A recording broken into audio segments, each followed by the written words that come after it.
Hello, Brain Allies. You are listening to Brains Out Loud, where we talk about important topics surrounding mental health, from our personal life to our work life and everywhere in between. Our goal is that through these conversations, we can help break the stigma and encourage our listeners to prioritize mental health on an equivalent level to physical health. This is your co-host, Juliet Mesker speaking, and today we are here with Seika Brown. Seika is a 20-year-old researcher and advocate for mental health. When she was 15 years old, she founded her first nonprofit organization that focused on mental health policy change. Her team was able to successfully pass their first bill in 2019. She now sits as the CEO of the YLG Research Initiative, researching how mental health is defined across cultures and backgrounds. Seika works alongside significant institutions and organizations like the Karolinska Institute, Johns Hopkins University, Rare Beauty, Cities Rise, and Mental Health America. Thank you so much, Seika, for being here with us today.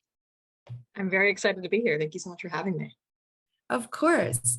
So one of the first questions I have for you is, you founded this nonprofit when you were 15, and your nonprofit organization ended up passing a bill in 2019. Can you tell us a little bit more about that bill?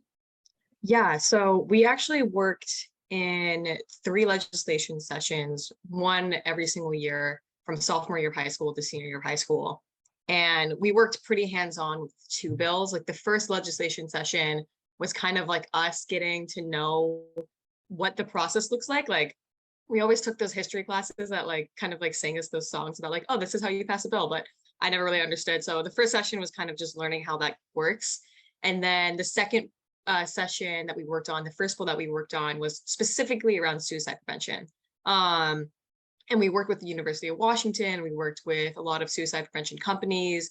And sadly, the issue with that bill was mainly just money. It's just at the end of the day, it can be really expensive, especially in like 2018, especially back then, like it was difficult to get funding for that. And specifically for suicide prevention. And then coming into 2019, when we were working on this last bill, it was kind of like a mix of not just suicide prevention, but mental health and the kind of things that fall underneath the mental health umbrella. So we had a lot about counseling. We had a lot about like health education in this bill. We had a lot about just how can we make the school environment better for students? And in default, right, how does that affect their mental health? And so another thing that was really cool that we added in this bill that we passed was having these student well-being centers. And it's an interesting term because what it really is having student representatives from each school district working really hands-on with their state legislators and representatives. So if a certain district is struggling, let's say in food or in technology, they are able to directly contact the people that could help them and get assistance in areas where they need more support. So especially during COVID the next year, it was a great assistance in terms of struggling cities, struggling districts within Washington state, and just kind of getting them the overall resources they need and in default helping their mental health. That's truly incredible. Congratulations for being able to accomplish that, and especially at such a young age. Was it difficult to have people take you seriously when you were young? I know that being a young founder myself, I've had a lot of difficulty with ageism and people kind of not taking me as seriously because I'm on the younger side. And I was wondering, if you were 15, did people see your passion and trust your ability to get something like this passed, or was it difficult to kind of break the door down? Yeah, I'm laughing because like that's when like I have the exact same experience. Like when I started at 15, I basically emailed every single state legislator and senator in Washington state. And I sent them all like an individualized email because I thought that would really make a difference. And I only got one reply. Of course, like these legislators and senators are like probably the most busy people in the state. But a lot of the responses I got were either like, yeah, good luck, or no response at all. or some people will be like, oh, okay, like this is super cool, like, you know, talk to us in a few years. Right. And so it was very difficult to get people, one, to respond in the beginning. And then once we got the first response, it was super exciting because this legislator that I worked with, her name's Tina Orwell, she kind of saw the passion, because at 15, I definitely didn't have like the vocabulary or just like the speech etiquette to talk in front of such a large audience. Like I was definitely a 15-year-old. Like I wasn't one of those 15-year-olds that was like ahead of her time. Like I was struggling, like I was struggling in my English classes, you know, like I was a sophomore in high school. Like I just finished my Right. freshman year. Like this girl, like this woman who really like saw the passion in me, I think was really sweet, because I think even though I didn't have like the technical skills for it, I think she saw that, okay, this is a young person that's wanting to be in this field. And I think that was really sweet. But then of course, like carrying into the legislation sessions, when we're, you know, sharing our testimonies, when we're working with the state departments, like, oh no, this should be in the bill. They were like, okay, why are we having like this group of 15-year-olds at this table right now telling us what to do? And I'm like, good question. But I mean, at the end of the day, if you're going to work, especially in adolescent mental health, like the number one people you need to listen to is adolescents.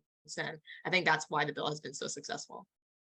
Yeah, absolutely. It's so interesting because now with TikTok, I'm seeing Mm, lots of Gen Z coming out and speaking out about politics. And I just saw this amazing speech that a 12-year-old gave recently on, she was 12 or 13, she was in middle school, mm, on wow. gun violence. And I was blown away by her speaking skills. And I was like, I never could have made a speech like that so young. Do you feel like going through this process and working with legislators and Mm. pushing for something so substantial, it kind of elevated your skills, your public speaking skills, your vocabulary, and kind of escalated you in terms of like your maturity and your age and what capabilities would follow? Yeah, definitely. I think a lot of, like, exactly, like a lot of young kids, they shouldn't be underestimated. Like these, especially like the next generation, like the younger kids below us. Like I was talking to a bunch of like eighth graders the other day, and I'm like, how are you in eighth grade? Like this is crazy. Like you're doing such amazing things. Like I definitely think that at a young age, like though maybe I didn't have the specific like skills that you would like see on like a LinkedIn post, right? Like, oh, like I'm a well-known like public speaker. Like I definitely wasn't good at like public speaking or getting my point across quickly. Like, but I think when, you know, this state legislator Tina Orwell like saw kind of that passion in me, I think she kind of trained me in some sense, and just like, okay, this is what, like, what do you really want to say? Like if you only had 1 minute like to talk to, you know, the governor, what would you say? And I think that was like one of the questions she's asked me once, and I was like, oh, that's a good question, because like what would I say in 1 minute? And so I think in deep, like just like by practicing and just by discipline of like, okay, this is something I love and this is something I care about, and I want to do this, and I want to help people that, you know, have experienced the similar things that I've experienced. I think I've quickly learned how to take that passion and then put it into words and put that into action. So I think by the time I graduated high school in 2020, I was a lot further in my, I guess, like leadership capabilities too. I definitely felt like I've grown so much just between 15 and 18. And then looking back just like 2 years ago, now I'm like, wow, like it's a constant growth. And I love that because it's just so exciting. It is. It's really exciting to see the progress that you've made and to be able to make those comparisons. I know when I first started public speaking and first started pitching and doing sales Mm, pitches for my company and our services, my speeches were so long and I mhm. was so bad at staying concise. And so it's definitely a skill that needs to be mastered. And so I'm really impressed by the fact that you learned that so early on. And what inspired you to get involved in the mental health space and to push this bill? Yeah, I think there's like two specific marks of inspiration. Like one, when I was 8 years old, my brother, he's 4 years older than I am, attempted suicide. And while like that is like, it was a very difficult thing for both me and my family, and of course my brother, like I was 8 years old when I watched him kind of go through that healing process, right? Like I was 8, I was pretty young, and yes, it was like traumatic by any means, but being able to watch my older brother kind of go to therapy and like kind of see this conversation start, right? That was it really, I think that was like the good, that was like the silver lining in that experience, is that like, even though we struggled at a young age, my brother and I quickly learned that, talking about your mental health is okay, that there's, solutions to how to help your mental health. There's things around the mental health realm. And I was so engaged into it at such a young age. I didn't think I realized that. And then when I came to high school, I saw a lot of my friends like struggle. This is the age where you're developing so quickly. And this is the age where you're challenging yourself more than you realize. And I saw a lot of my friends be stressed and anxious. And I was like, wow, like this is kind of like, that this is what my brother was experiencing. This is what I was experiencing. And I didn't even know what this was called. Right. And so once I took my first like health classes in like 7th and like 10th grade, I was like, wow, like, oh, that's the term, like, oh, the term's mental health. And I was like, wow, like, why did it take me 10, a few years down the line after my brother's attempt to really put words to the experience? And I think that lack of education, even though I was growing up in that, area of like, okay, this is okay, but what is this? Like, what is this term that we're talking about? Learning that down the line was like, okay, obviously this is something that we need to put a word on at a young age when a lot of kids are experiencing it. And so I think when I started my organization at 15, it was mainly around awareness and resource, because I wanted to make sure that people knew that this was a real experience, this was a shared experience, but there's also resources there to help you. It's amazing. It's a very advanced conclusion and initiative for you to create at such a young age. And now you serve as the CEO of the YLG Research Initiative. And why are you the founder of that organization as well? I am, yes. So what inspired you to found the YLG Research Initiative? So I love it so much. Like I'm having so much fun with it. And so YLG is Youth Lead Global and then Research. So I at the end of high school, it was 2020 during COVID, and I was kind of like I was getting ready to go my freshman year of university, and I was moving all across the country to New York. And I was like, okay, like I was looking at my nonprofit that I had for the past 3 years, and I was like, my friend is going to the Navy. Like I have friends that are like going all across the country for university, and I'm like, it doesn't make sense to me when we had so much success in this organization and we had such a great time. It did not make sense to me to try and continue it into university, because I was like, this is the end, right? Like this was kind of just like that perfect, close of the book. Like this was the chapter. And then I was thinking though, it's like, of course I want to continue this mental health work. Of course I want to stay working in mental health. And I was working with a mental health company called Cities Rise, and they invited me on a panel back in October of 2020 with the ex-chief of health of the United Nations. And it was like a super cool opportunity online. And it was me and a bunch of other young leaders from all across the world. And we were just talking about what mental health meant to us. And it was that conversation that day that really made me think about the background that I come from.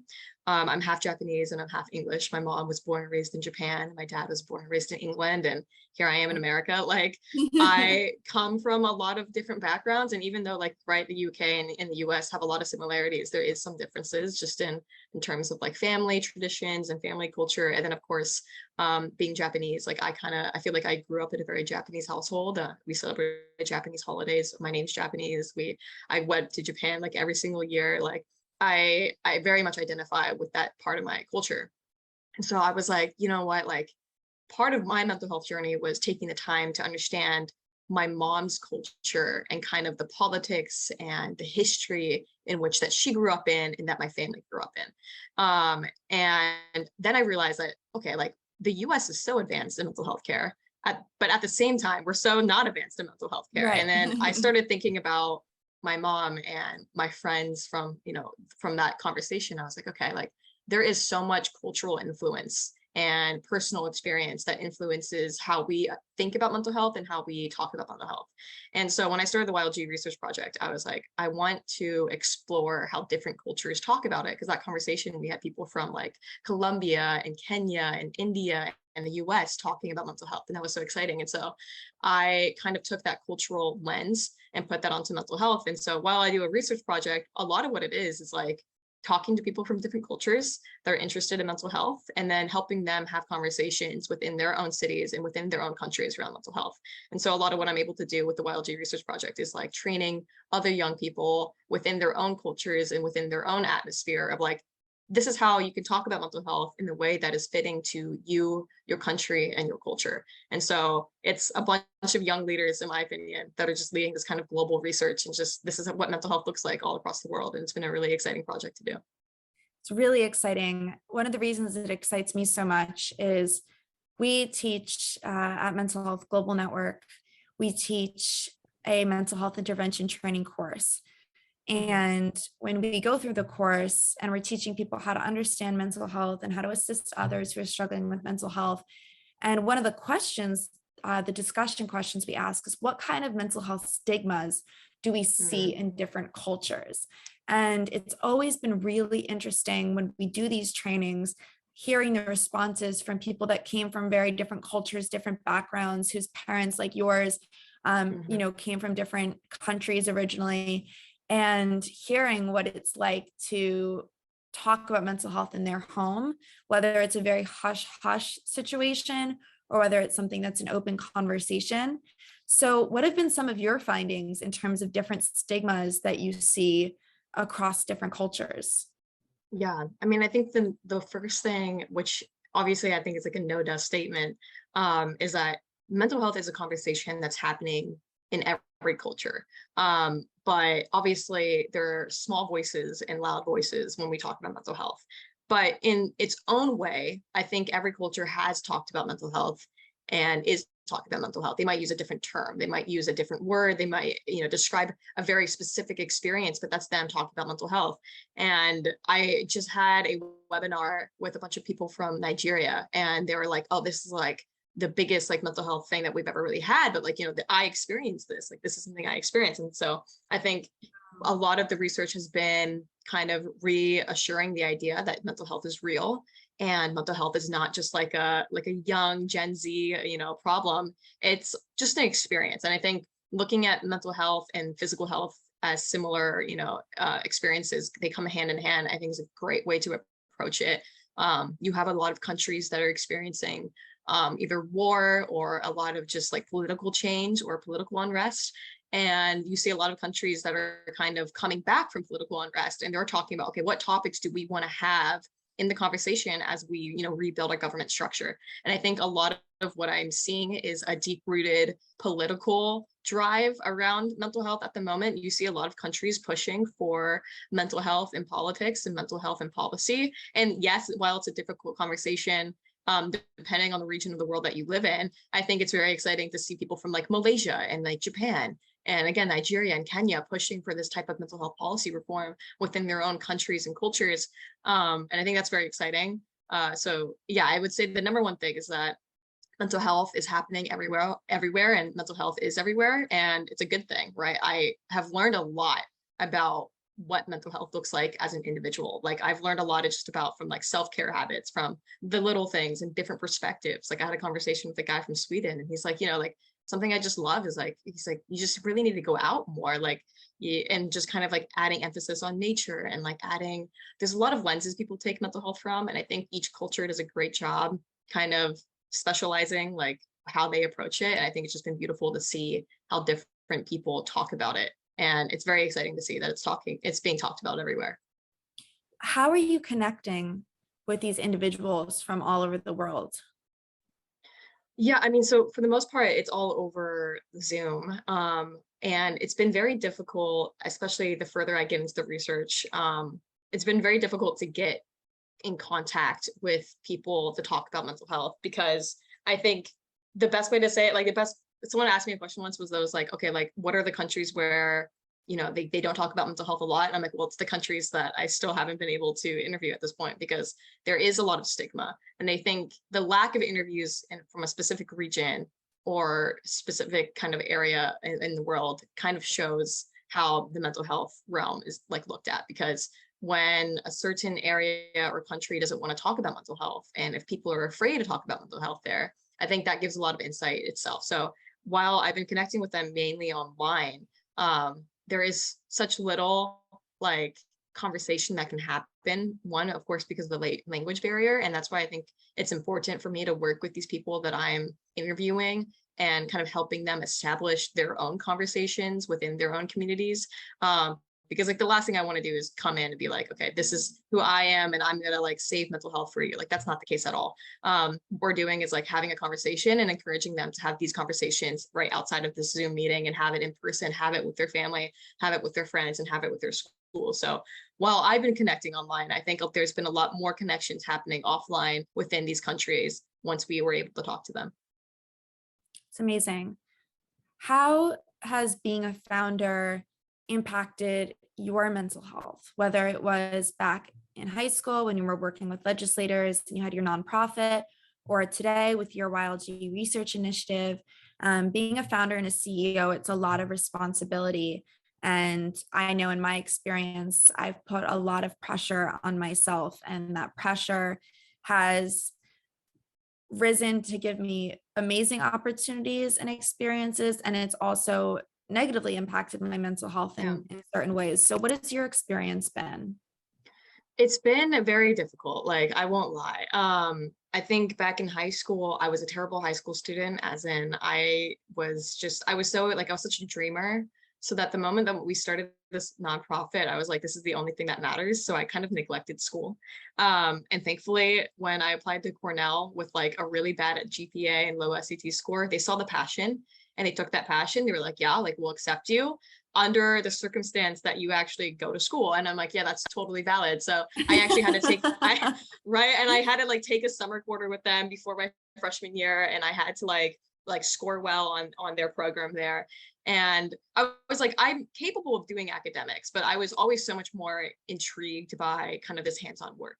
And so now being in college at an institution I definitely don't feel academically qualified for at times, I'm like, oh my gosh, like how am I supposed to do it? Like I look at this next semester and I have like 16 credits I have to take. And I'm like, wait a minute, like I'm still a student. And I always forget that. It's definitely difficult. Like I said, like my friend and I, who was working in my team with me when I was like back in high school, she was like laughing. She was like, do you ever realize like the amount of work that we did back then? I'm like, yeah, it's insane. Because now I feel like I can't even do half the amount of work I did back then. And I think also just like the leadership that comes from running an organization is also very difficult because I think what was difficult back in the high school was that this team was full of my friends. And so these were people that I knew inside and out, right? These weren't just coworkers that, you know, I hired on a whim. These were people that I trusted. These were my friends. These were people I viewed as family. And so when they were like, oh, like, I don't know if I can get this thing in, I'm like, that's totally fine. And I would like take on that work. But now like coming into university, when I'm running more of like this research, you know, side of things, and these workers, like, right, like the people I work with is a really small team and we only call once in a while because it's like, right, a lot of the research is just interview based. It's like, you know, I don't know them as well as I know my friends, but I think that's a healthy boundary to have sometimes.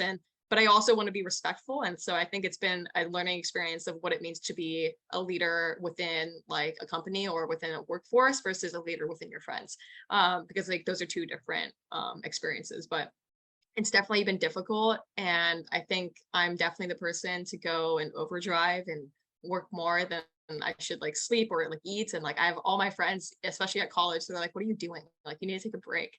And so yeah, like this past spring break, this past school year, I took the entire week off of work. I like logged out of my email and everything. And I was like, I definitely can't wait another 5 years to take a break. And so I think I've been learning since then how to implement those breaks within just my schedule. And so I think I've been better at being a leader to my own body and to my own mental health. But I think it's a difficult experience. And I think it's something I'm really passionate about, is like talking about the mental health of those working in this kind of public health realm. It's an interesting dynamic because people like you and like me who have this extreme passion for mental health, and we want to get mental health education out there to as many people as possible.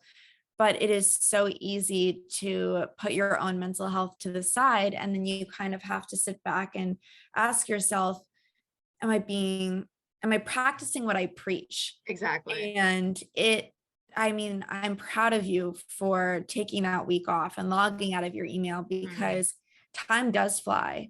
And it took me 3 years to take a week off of work when I first started my company. And this year I took 2 weeks off and I still worked a little bit, but I traveled and for the most part, sat back. And I'm telling you, it made me so much more productive. When I got back to Yeah. work, I was so excited. I was so motivated and I was so refreshed. And Yeah. I was the same way back when I was in college. I helped run a organization called Friends for Friends that was a mental health nonprofit that helped raise money for counseling services Mhm. and mental health education on campus. And I did that. I was a fashion student, and my friends were always like, you have to stop. Like you're going all the time. You have to stop. But I Yeah. was like, they don't get it. Like they don't, Exactly. they don't get it. They are not in my shoes. They don't know what they're talking about. Mhm. And the truth is, no, they're not in your shoes, but they see how hard you're working and they see your mental health deteriorating and they care about you. And sometimes you have to force yourself to really listen Yeah. to the people around you who Yeah. support what you're doing, but also support you as an individual. Yeah. I think something that my friend told me once was this past winter break, and I was just really going through it because I was like, I think I was at my peak of like just being exhausted. And then Mm, we were on the phone together, and like she's like my best friend. She's like a sister to me. And she was like, Seika, like at the end of the day, like I really don't care if you're gonna be helping, if you're gonna help all these people, if it comes at the price of your own well-being. She's like, I right. just don't care.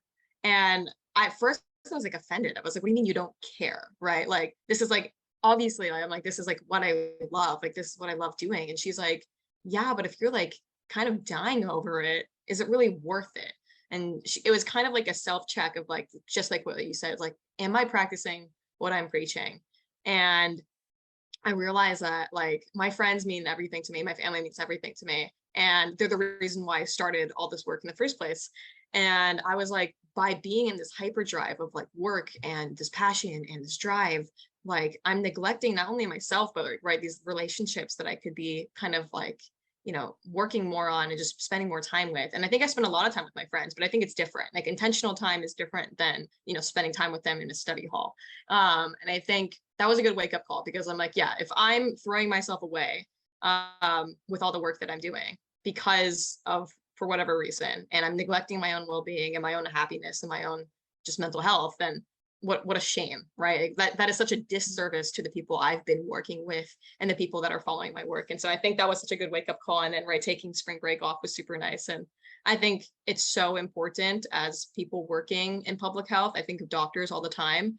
You need to be able to take care of yourself in order, right, to take care of others and to help others. And I think that's a cheesy statement, but I think it's cheesy for a reason. And so, yeah, it's extremely important, extremely difficult, but really important. It's true. You can't fill from an empty cup. You Hmm. just can't. You can't give others what you don't have yourself. And Absolutely. you can only try for so long until you're completely depleted.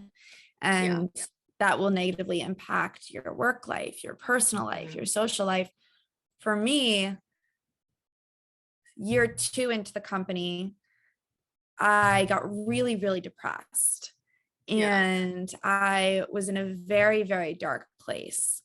And at that point, it was like too little, too late almost. Like I Hmm. had let myself go so much because I was, I'd founded this company. I needed to make money on the side. So I was Hmm. bartending and I was waitressing Exactly. and I was babysitting and tutoring and also working this job full time. And the combination of manual labor and intellectual labor, it just Hmm. completely wore me down. And I got to such a dark place and it was so hard to get out of.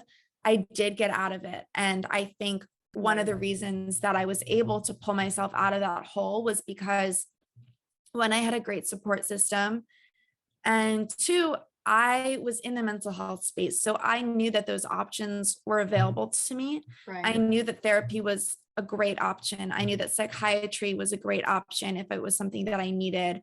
Hmm. I knew that meditation was something that even when I didn't want to get out of bed in the morning, like I had to force myself to do. I used Right. to put a meditation on YouTube and sit on the floor in the shower in the dark with all the lights Yeah. off and just sit there and force myself to go through it. Right. And eventually I was able to come out of it. But if you think about all the people that don't have the education that you and I have, that don't have the background or the understanding or even the belief that you can pull yourself out of this space. That's why suicide rates are so high, because people Yeah. feel like they're hitting a dead end. So I'm glad we're having this conversation, because I think it's a great way for you and I to hold ourselves accountable just in being Yeah. here and speaking about it on this podcast.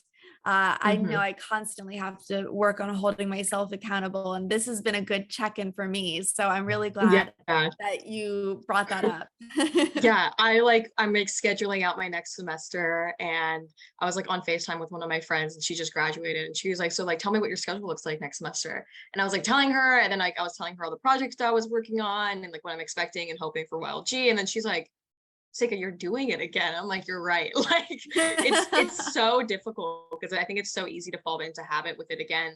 But like you said, like we're the people who know the resources, we're the people who know kind of just how this field looks like and what it works. And I think by kind of utilizing the resources that we're promoting and we're talking about is such a great way to spread awareness about them, and such a great way to talk about them. And I in the process of me learning to take time for myself, I'm like, I've always talked about a lot of these resources, but I haven't ever really used them before. And I think that's been a good experience for me of like, okay, this is what this kind of process looks like. Like, this is how talking to a counselor in school looks like this is what, just like kind of understanding what the process really, really is.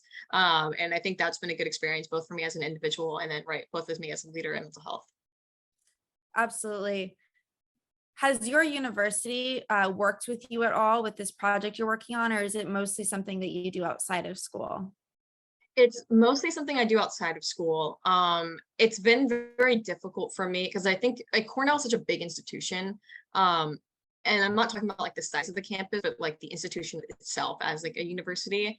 And it's been difficult to just get like in touch with a specific person in terms of like higher education from Cornell that is like has the time and the availability to work with me. But I think something that's been really helpful that a lot of Cornell professors have done so far is like being really accommodating. Like, this university accepts people not just based on your grades and your GPA, but off of your passion. And so every single semester where I've like sat down with my professors and I was like, hey, this is what I'm doing, this is what it looks like, they get so excited.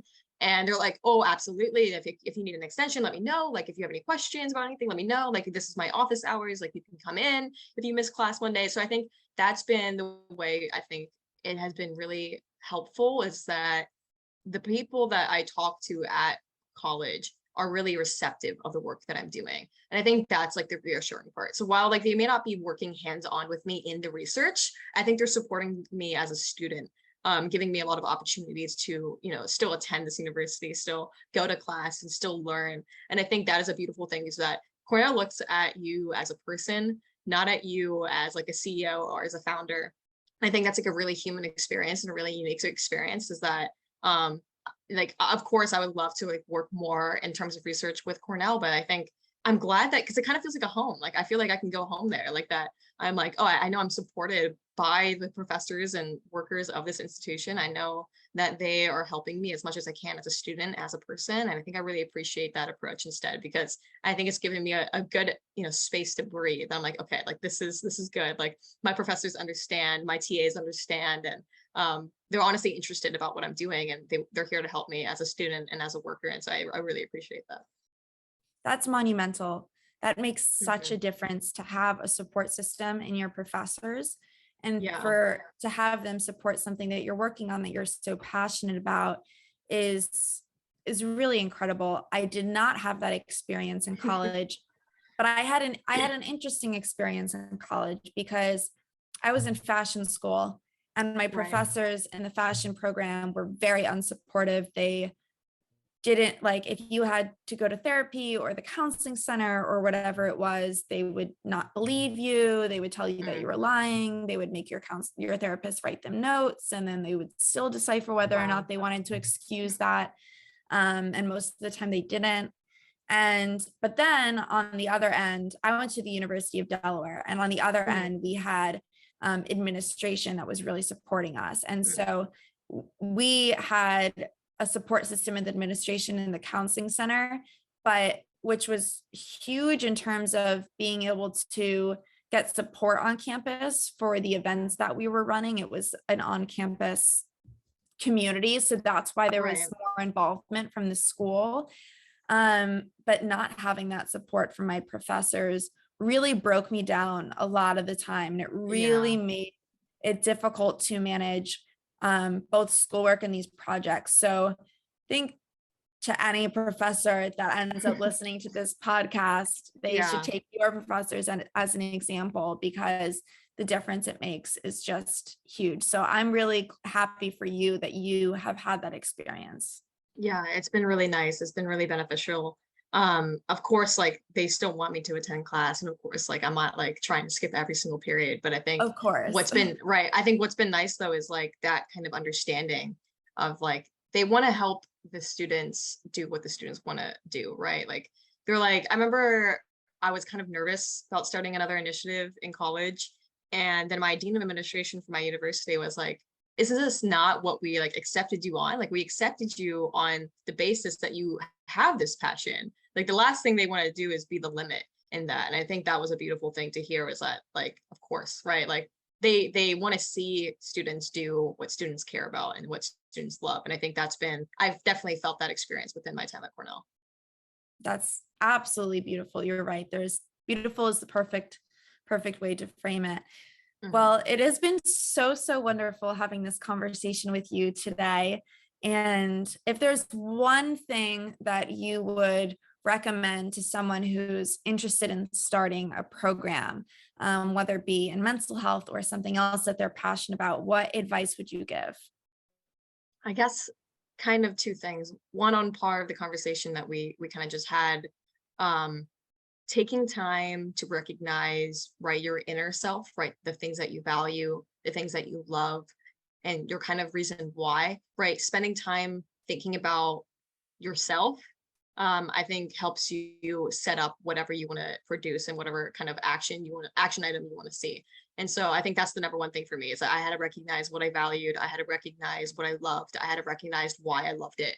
And I think that has helped me have a clear focus and have a clear passion and a clear goal and what I want to see accomplished. But the second thing that's easy to have, at the end of the day, you need to have the initiative to put the first foot out there, right? So I think what I would always say is contact the people you want to contact. Always reach out to the people you can reach out to. And more people are willing to hear from you than you think. I emailed every single state legislator and senator, and yes, while I got one reply, that changed my life. And I think it's better to give it your all than to give it nothing. And so just put in the effort for a little bit and try and reach out to the people you can reach out to, and look at the circles around you, look at your teachers, look at your school, look at your community, and do whatever you can to reach out. And I guarantee you someone out there will want to help you, and people out there do want to help you. And that's the best thing I can say. That's great advice. Finding that self-care and then finding that first step and Mhm. having the courage to get started. Well, thank you so much, Seika. This has been amazing. You are such a passionate advocate and so brilliant and well-spoken. And it's just been a real honor to have you on our show today. So thank you so much for being here. Thank you so much for having me. I loved it. Absolutely. This is Brains Out Loud, and we will see you at the next episode. Thanks for listening.